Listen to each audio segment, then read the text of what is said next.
आउज़ बिल्लाहि मिनश शैतानिर रजीम बिस्मिल्लाहिर्रहमानिर्रहीम। अस्सलाम वालेकुम प्यारे बच्चों, क्लास 6 है, सब्जेक्ट हमारा इंग्लिश है और आज हम फिर पढ़ेंगे वही story a tale of two birds. A tale of two birds, दो परिंदों की कहानी। दो परिंदों की कहानी। इनके साथ क्या हुआ है, जब वो दरख्त गिर गया तूफान से, उनकी माँ मर गई, तो एक बच्चा एक ऋषि की केव की तरफ गया और दूसरा बच्चा जो है वो है रॉबर्स, जो चोर लोग हैं, उन्हीं की केव की तरफ गया। और जब वहाँ वो बादशाह पूछा तो इस परिंदे ने आवाज़ दी कि यहाँ क्या हो रहा है।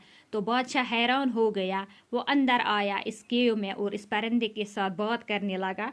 उसी वक़्त वहाँ वो ऋषि अंदर आया। फिर क्या हुआ?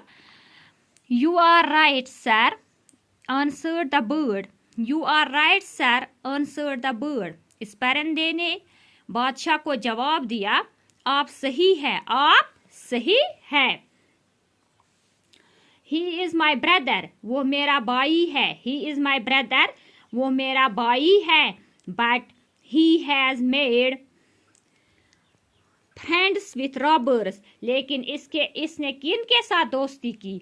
चोरों के साथ। रॉबर्स गए चोर। इसने किन के साथ दोस्ती की? चोरों के साथ।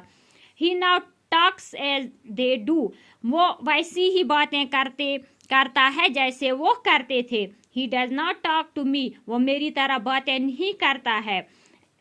एनी मोर, वो मेरी तरह कोई बात नहीं करता है। Just then the rishi entered the ashram, उसी वक़्त ये ऋषि जो था, ये साधु जो था, ये जोगी जो था, वो इस आश्रम में दाखिल हुआ। फिर क्या हुआ? Welcome sir, he said to the king, इसने बादशाह को वेलकम किया, खैर मकदम किया। Please come inside and make yourself at home. Please come inside and make yourself at home. Please come, मेहरबानी करके आप इस साइड में बैठिए, आप इसको अपना ही घर समझे। यू लुक टायर्ड, आप बहुत थके हुए लगते हैं। रेस्ट फॉर ए वाइल, आप थोड़ी देर के लिए आराम करो। Then you can share my food, फिर आप मेरे साथ खाना खाओ। The king told the rishi the story of the two birds and how each had behaved. बादशाह ने इस ऋषि को, इस जोगी को, इस सन्यासी को अपनी इन दो परिंदों की कहानी सुनाई कि ये कैसे बिहेव करते हैं। So differently though they looked so alike, ये बहुत ही मुख्तलिफ तरीके से बिहेव करते हैं, जैसे ये अलग अलग लग रहे हैं। The forest is full of surprises, ये जंगल जो है ये सरप्राइजेज से भरा हुआ है, ये हैरानों से भरा हुआ है। यहाँ कुछ न कुछ सरप्राइज, हैरानगी मिलती है। ही सेड, बात ऋषि कहता है।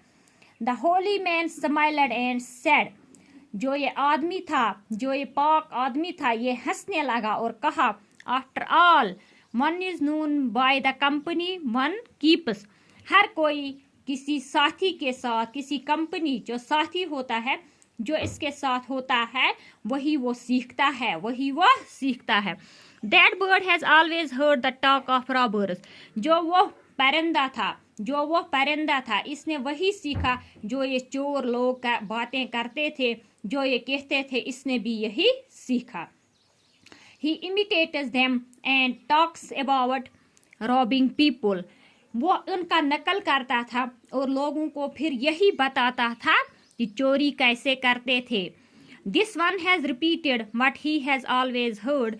जो ये दूसरा था, ये वही कहता था जो ये सुनता था।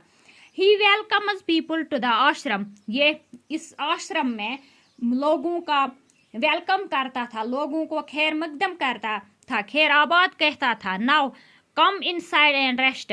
चलो आप थोड़ी देर के लिए आराम करो। I will tell you more about this palace. मैं आपको इस पैलेस के बारे में बहुत कुछ कहूँगा। एंड दीज बर्ड्स, और इन बर्डों के बारे में और इन परिंदों के बारे में। इस तरह से ये कहानी ख़त्म हुई। इससे हमें यही सबक मिलता है कि इंसान जिस सोहबत में रहता है इसका असर उसी से होता है। अगर इंसान अच्छी सोहबत में रहता है तो अच्छा बन जाता है, अगर बुरी सोहबत में रहता है तो इंसान बुरा बन जाता है। इंसान सोहबत इंसान पर असर डालती है, इसलिए इंसान को चाहे कि वो बेहतर सोहबत को अपना ले। हमें चाहिए, देखो बच्चों, आपको ज़्यादा अच्छी जो सोहबत वाले इंसान हैं उन्हीं के साथ ज़्यादा रहना, उन्हीं के साथ ज़्यादा उठना बैठना और उनकी बातें सीखना। आपको गलत लोगों के साथ नहीं उठना बैठना, गलत लोगों के साथ नहीं चलना है, क्योंकि आपकी जो एज है वो इस वक्त, अगर आप अपने आप को संवारने लगेंगे तो आप अच्छे इंसान बन सकते हैं। अगर आपने अपने आप को बिगाड़ने लगे तो आप बिगड़ भी सकते हैं, क्योंकि आपकी एज इसी के मुताबिक है। इसलिए आपको कोशिश करनी चाहिए कि अच्छे इंसानों की सोहबत में रहना, और हमें भी अच्छे इंसानों के सोहबत में रहना। हमेशा बुजुर्गों की बातें सुनना, अपने बड़ों की बातें सुनना, अपनी माँ बाप की बातें सुनना, नसीहत सुनना, उसमें हमें बहुत सबक मिलता है। ये सबक आमोज़ कहानी है। तो इंशाल्लाह हम भी दुआ करेंगे कि खुदा ताला आपको नेक और अच्छे इखलाक वाले इंसान बनाए और हमें भी अपने इखलाक और एहसानात से नवाजे। आमीन या रब्बिल आलमीन। Cave, a dark hollow in a cliff hill or underground. केव वना गार, गुफा जो किसी ज़मीन के अंदर खोदी जाती है, थोड़ा सा एक कमरा जहाँ पे लाइट वाइट नहीं होती है, वो डार्क होती है, अंधेरा होता है। Gang, group of criminals who work together. ये इन लोगों का ग्रुप होता है जिनको कुछ बुरे काम करने होते हैं और वो एक ग्रुप बनाते हैं। ऋषि, ए हर्मिट, सेंट, साधु, जोगी। आश्रम, a place of religious retreat of for Hindus. आश्रम हिंदू लोगों की मुकद्दस जगह होती है। Amaze, surprise, wonder. अमेज गो सरप्राइज होना, हैरान होना। बाकी जो इसकी एक्सरसाइज है ये मैं आपको कल दिखाऊंगी। आज इतना ही, बाकी वस्सलाम।